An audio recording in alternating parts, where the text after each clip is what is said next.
Et bien voilà, c'est reparti. On enchaîne avec le débrief de l'actu, le temps que mes invités s'installent. Avec moi aujourd'hui, Maître Haas, donc avocat, également coprésident de l'association Les Jurisnautes, et Henri Dagrin, bonjour, directeur général du SIGREF, représentant des très grandes entreprises, en particulier de ceux qui travaillent dans les systèmes d'information de ces grandes organisations.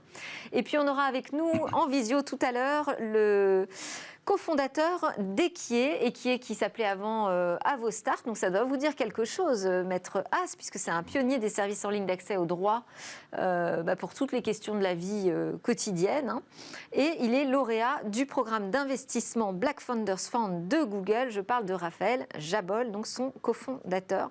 On sera avec lui tout à l'heure. On va commencer l'actualité avec vous précisément, Henri Dagrin, puisque vous faites l'actualité, avec le SIGREF qui a exprimé de fortes inquiétudes depuis l'annonce du rachat de VMware par Broadcom. Donc on va rappeler quand même que ce sont deux entreprises américaines qui se rassemblent. L'une est spécialiste de la virtualisation, donc qui permet de créer des VMware machines virtuelles sur des ordinateurs pour lancer des programmes isolément, si je simplifie. Et Broadcom qui est dans le semi-conducteur. Et c'est Broadcom qui rachète. Pas uniquement d'ailleurs. VMware, pas uniquement, puisque justement, il a une grande politique de rachat. Alors, qu'est-ce qui vous inquiète au SIGREF ? Alors, d'abord la situation.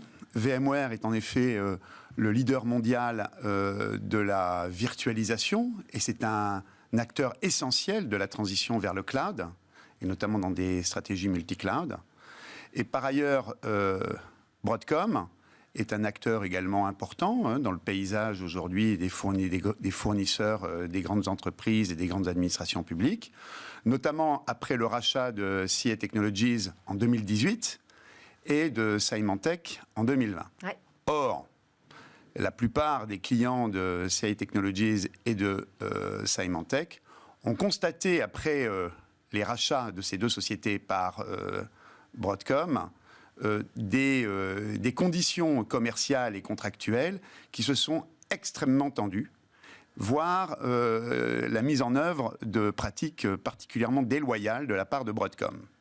Ils sont remontés jusqu'à la Commission européenne, d'ailleurs. Bien sûr, et de nombreux acteurs se sont émus, se sont plaints des pratiques de Broadcom. Le SIGREF lui-même, depuis 2020, tente d'organiser un dialogue avec Broadcom, avec pas de réponse. Pas de réponse. Voilà. Donc, un acteur particulièrement déloyal. VMware, aujourd'hui, acteur essentiel pour la transition vers le cloud, est un acteur, pour le coup, qui est en position dominante sur ce marché de la virtualisation, 90% du marché mondial. 100% des membres du SIGREF sont d'une manière ou d'une autre clients de VMware, mais c'est un acteur qui est un acteur fair play. C'est un acteur pour lequel nous ne constatons pas, en tous les cas, de manière collective, de difficultés particulières, soit de manière contractuelle, commerciale, ou pour le support des solutions de VMware. Et donc, c'est un acteur dont on pense dont on doit préserver cette capacité à agir en faveur de ses clients dans ces conditions. Et donc... Donc vous craignez que ces bonnes conditions ne perdurent pas. Eh bien voilà, Monsieur Octane, le CEO de Broadcom, a annoncé au marché qu'il rachetait donc VMware pour 61 milliards de dollars. Une acquisition énorme. Plus 8 milliards de reprises de dette, ça fait 69 milliards. C'est la principale acquisition de l'année, hein. Il n'y a pas d'autres exemples à ce niveau-là. Et que pour rentabiliser cette acquisition, il entend multiplier la marge de VMware par 2 en 3 ans. Et donc, inéluctablement, pour tenir cet objectif et conserver la profitabilité de cette acquisition à ce niveau-là, ça veut dire que VMware, très probablement, va voir les prix de ses produits multipliés par 2, en premier ordre de grandeur, et la qualité du support divisée par 2. Ça, c'est ce que vous imaginez. Il n'y a pas d'autre moyen pour tenir de tels engagements de rentabilité. Donc vous en appelez à la Commission européenne finalement pour réétudier ce dossier du point de vue de la concurrence. Le Digital Market Act, j'en fais appel à notre avocat sur place, n'a rien à voir du tout dans cette affaire. D'abord, ce qui est important, c'est qu'on a une association de professionnels qui mettent en avant une alerte, et ça va, bien entendu, tomber dans l'oreille de la Commission. Oui. Et donc, c'est quand même un message très important sur la régularité du marché. On dit aussi qu'on est face à un partenaire qui serait agressif et qui a des pratiques qui sont déloyales. Ça a quand même été aussi remarqué de l'autre côté de l'Atlantique, où à un moment donné, quand il voulait racheter Qualcomm, Trump s'était même opposé à ce rachat et avait même pris un décret. Donc le partenaire n'est pas si loyal que ça. Et de l'autre côté, on a besoin de l'autre partenaire qui est le roi dans la virtualisation. Et donc, il y a peut-être aussi 2 points juridiques qui sont importants à signaler. D'abord, il y aurait peut-être le statut de bien essentiel. Et donc, partie de là, de le protéger d'une manière particulière, puisque c'est un bien essentiel qui est nécessaire à l'ensemble des acteurs. Et la deuxième... Il y a un cas similaire ? Justement, mais il faut peut-être aujourd'hui se poser la question, en matière du numérique, pourquoi il y a ce statut de bien essentiel qui fait que tous les opérateurs et tous les partenaires ont besoin de recourir, si vous voulez, à un éditeur qui est le numéro 1 sur ce marché, même s'il a des méthodes intéressantes. Deuxièmement... Bon, on ne va pas débattre ici, mais ça engagerait de protéger un acteur plus qu'un autre. De prendre des dispositions sur une catégorie de besoins qui est essentielle aujourd'hui à, si vous voulez, un secteur d'activité. Et la deuxième chose, c'est que normalement, dans les contrats, on a la possibilité de demander, de faire montrer à un juge les déséquilibres significatifs. Et là, on se rend compte que ce n'est pas suffisant. Et donc, il faut ce devoir d'alerte que met en place des professionnels pour demander à la Commission de regarder de plus près. Alors, le digital... Alors, la Commission a entendu quand même. Oui. Hein. Alors, la Commission a non seulement entendu, parce qu'il faut savoir quand même que la Commission européenne est une autorité de contrôle des concentrations à ce niveau de prix. Ouais. Et donc, la Commission européenne aura à se prononcer, après une enquête, sur la pertinence de cette concentration vue du marché européen. Et donc, elle a 3 avis possibles à rendre. Une autorisation de la concentration, une autorisation sous condition, et donc là, déjà, c'est intéressant, voire une interdiction. Et donc, nous, ce que l'on demande à la Commission, et nous l'avons écrit à la Commission, et d'ailleurs pas uniquement le CIGREF, mais on l'a fait avec nos partenaires européens. Ça veut dire s'engager, donner des garanties ? Soit des conditions qui permettent de garantir un accès équitable et dans des conditions qui ne produisent pas d'abus de position dominante. Oui. D'abus de position dominante, des conditions qui permettent de le garantir, ou alors une interdiction. Donc pour le Digital Market Act, qui n'est toujours pas signé quand même, mais ça entre dans le champ, parce qu'on parle de gatekeeper. Est-ce qu'on peut considérer Broadcom comme un gatekeeper aujourd'hui ? En tout cas, il y a des contrôles a priori, et c'est quand même un leader sur ce marché. Il a une position qui est très forte. Il y a un autre point quand même qu'il faut... Juste sur le DMA, il faut savoir qu'il y a 2 façons de définir un gatekeeper.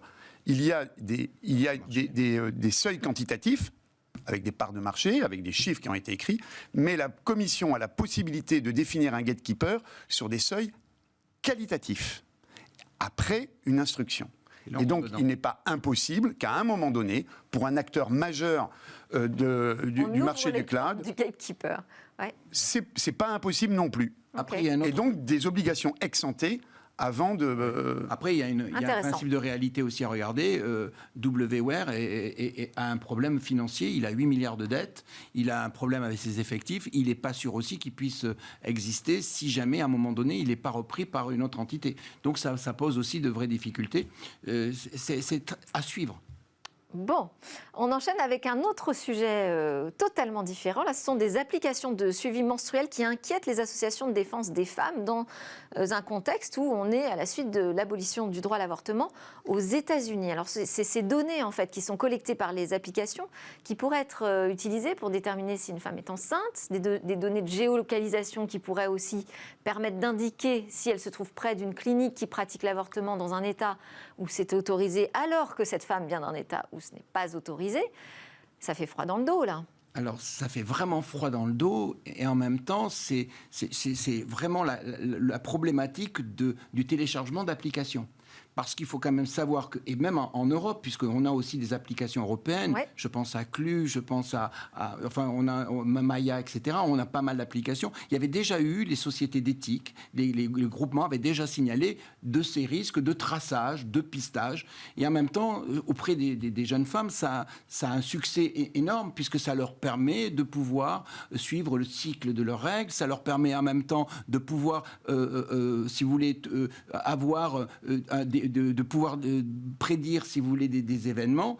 Et donc, on a, nous, en Europe, une protection qui est extraordinaire, l'article 9 du RGPD, qui dit que les données sensibles, eh bien, il y a des principes, il y a des garanties à apporter.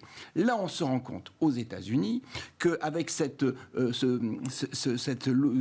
fait d'avoir, si vous voulez, interdit l'avortement et que c'est suivi dans certains États, tels que la Louisiane, le Missouri, l'Oklahoma, etc., la possibilité pour la justice d'incriminer certaines situations, dont notamment les fausses couches, de considérer, comme voudrait le faire la Louisiane, que le fœtus, dès sa fécondation, est un être humain, et donc de rechercher des preuves grâce à l'application pour pouvoir condamner des personnes. Et donc là, on voit un peu le phénomène de l'intrusion de ces technologies.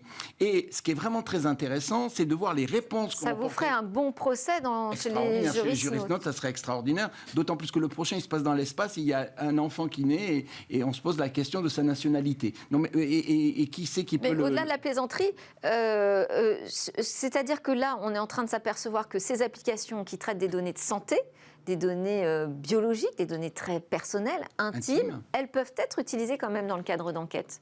Oui, et puis ce qui est intéressant, c'est de voir après les messages qui ont été envoyés par les organisations de protection des femmes, qui disent mais c'est pas le tout de désinstaller l'application, il faut aller voir aussi sur les serveurs, chez les développeurs, il faut que ça soit supprimé.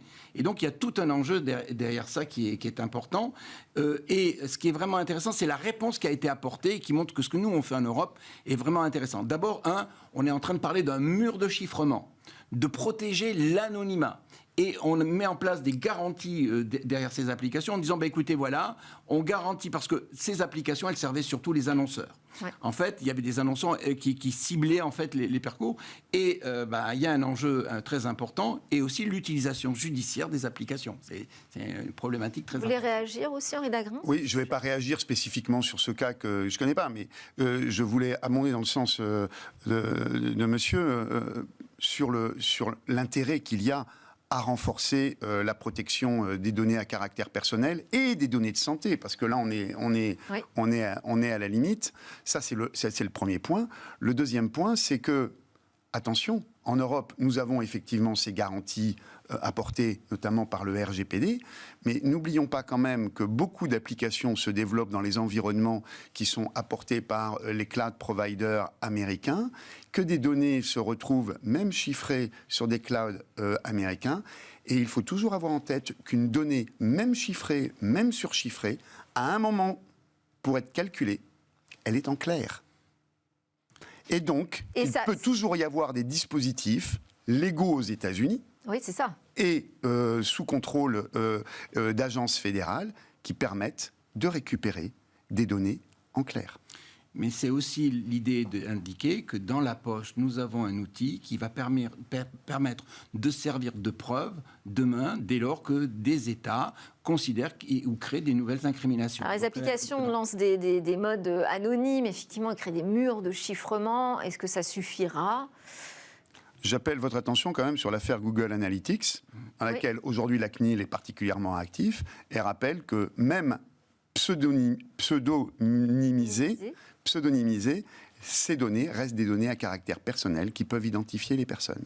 Et même l'anonymisation en matière de santé, on sait très bien qu'on peut à un moment donné les reconstituer pour des besoins de sécurité du patient. Donc il y a tout un enjeu c'est vraiment là aussi un point important. Et ce qui est intéressant, c'est que dans les deux questions là que vous avez posées, la première c'était le respect des règles de concurrence, et là c'est le respect des droits des personnes. Donc on voit que les nouvelles technologies aujourd'hui percutent vraiment des vraies sensibilités et troublent les marchés.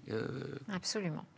On enchaîne avec cette étude KPMG France sur la blockchain et les cryptos qui ont été mises à l'épreuve des cyberattaques. Ça nous permet d'avoir un état des lieux un peu des vulnérabilités de ces technologies qu'on nomme Web3, pour le Web3, le futur de l'Internet. Et alors, ce qu'on apprend, ce n'est pas non plus très rassurant. Le piratage d'infrastructures d'applications de finances décentralisées a causé la perte de près d'1,2 milliard de dollars pendant le premier semestre 2022.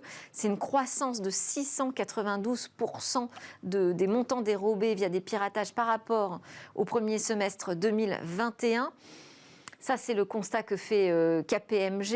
Et alors, cerise sur le gâteau, face à cette menace croissante, nous dit le spécialiste de l'audit, on ressent que 1000 à 1500 spécialistes qui sont capables aujourd'hui de réaliser des audits de sécurité crypto dans le monde. Moi, j'étais restée sur cette idée, alors pas tout à fait, parce que j'avais justement organisé un talk sur cette question de la sécurité de la blockchain. Là, tout s'effondre.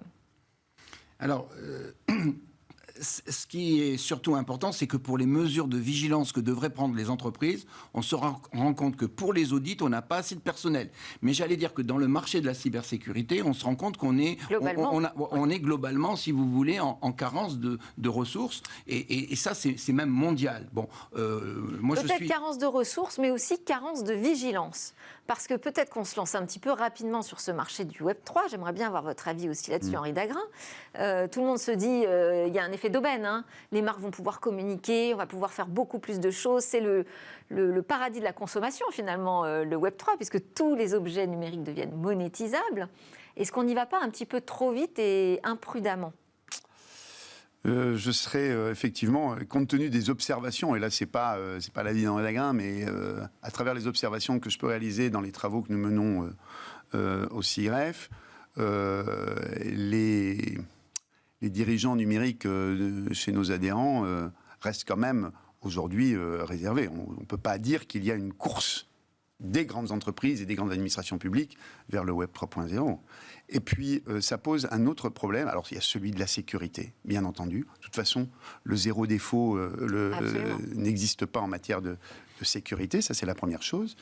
Et puis, il va y avoir, à un moment ou à un autre, se poser la question du développement de ces infrastructures, une question de ressources, d'accès à des ressources, et certainement, il va falloir arbitrer sur l'accès aux ressources énergétiques. On sait très bien que pour alimenter notamment les mobilités électriques à l'horizon de 10-15 ans, déjà, la France ne produira pas suffisamment d'électricité, l'Europe non plus. Donc, est-ce qu'il faut en rajouter à un moment, il faudra peut-être se poser la question de l'utilité sociétale des usages et régler ce problème des conflits d'usage, notamment des ressources, et notamment des ressources énergétiques, sur la base de ce qui est utile pour répondre aux défis auxquels est confrontée l'humanité. Réaction rapide, s'il vous plaît, Maître Haas, sur les smart contracts, peut-être. Justement, voilà. Merci Delphine.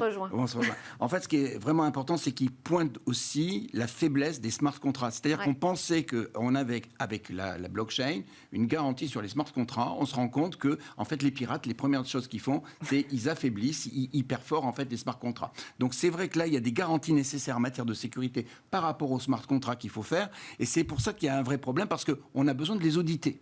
Ouais. Et on manque de personnel qui peuvent le faire. Ça, c'est le premier point. Le deuxième point, c'est le vol. Le vol, parce que c'était surtout sur les vols. Et moi, je pense que c'est peut-être aussi ce qui fait le succès des NFT. Parce qu'on a des jetons non fongibles qui sont uniques, donc de ce fait. Et donc, c'est plus... C'est rare, donc c'est précieux, donc on les vole. Voilà. Merci beaucoup. On va donner la parole, puisqu'on n'a plus beaucoup de temps, à Raphaël Jabol, qui nous excuse pour l'avoir fait autant patienter. Raphaël Jabol, cofondateur d'Equi, bonjour. D'abord, on tenait à vous féliciter, puisque vous êtes lauréat du programme d'investissement Black Founders Fund de Google. Je voulais savoir comment ça s'est fait, et surtout, qu'est-ce que ça vous apporte, parce que c'est un mode de financement pour votre start-up qui va être conséquent, mais je n'ai pas le montant exact. Écoutez, d'abord, merci de m'avoir invité sur votre plateau et merci pour votre message de félicitations.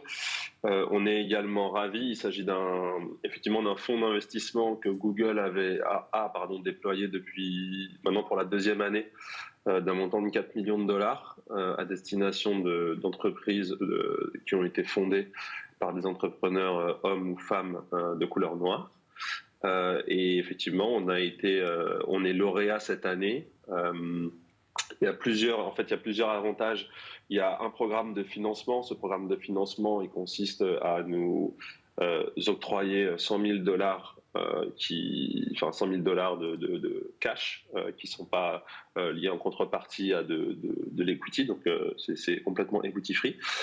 Et après, il y a $200 000 qui vont être aussi attribués ou à des revenus publicitaires qu'on va pouvoir générer, ou à des investissements sur le cloud de Google. Donc ça, c'est pour la partie financière. Et après, pour la partie accompagnement, il y a un programme de 6 mois qui consiste à bénéficier, là pour le coup, des partenaires de chez Google, des meilleurs experts au sein de chez Google pour pouvoir développer notre entreprise. Il y a aussi un accompagnement sur le financement et les prochains tours de financement à venir. Et après, évidemment, on fait partie de la communauté de startups qui ont été financées par Google. Alors, l'idée, en fait, avec ce programme de Google, c'est de dire on fait de la technologie pour tous, mais par tous. Donc, vraiment, de forcer peut-être même cette diversité dans la tech qui en manque aujourd'hui. Je voulais que vous nous présentiez, mais très rapidement, Eki, ce que vous faites quand même, parce que vous ne la présentez pas, votre start-up, comme une legal tech, mais comme une legal care. Oui, alors en fait, alors, le service à proprement parler est un service de legal care. L'une des industries à laquelle on appartient est l'industrie de la legal tech. Donc, ce que l'on fait aujourd'hui, c'est qu'on permet aux entreprises de fournir un accès digitalisé à un réseau d'avocats pour soutenir leurs collaboratrices et collaborateurs sur toutes leurs problématiques personnelles qui très souvent s'invitent sur le lieu de travail. Et souvent, on constate que les collaboratrices et collaborateurs sont accompagnés sur la plupart des sujets principaux qui ont un impact sur leur vie au quotidien, la nourriture, la santé, le transport aussi. Mais lorsqu'il s'agit de problèmes, de problématiques, de questions légales ou administratives, là souvent l'employé doit y faire face tout seul. Et aujourd'hui, grâce à notre réseau d'avocats, on permet aux entreprises de soulager les collaboratrices et les collaborateurs de la gestion de toutes ces problématiques personnelles, qui peuvent être des questions plus ou moins complexes. Merci beaucoup, Raphaël Jabol, cofondateur d'Eki. Félicitations encore. Allez, un petit mot, Gérard Rassi. Bravo, bravo. Et puis bravo aussi d'avoir mis en avant ce concept de legal care. Absolument. Allez, on se retrouve juste après la pause dans Smart Tech. Merci évidemment Henri Dagrin, délégué général du SIGREF. Merci Maître Haas, coprésident des Jurisnotes. Et Raphaël Jabol, félicitations pour Eki. On se retrouve après la pause, on parle mobile business et Telegram.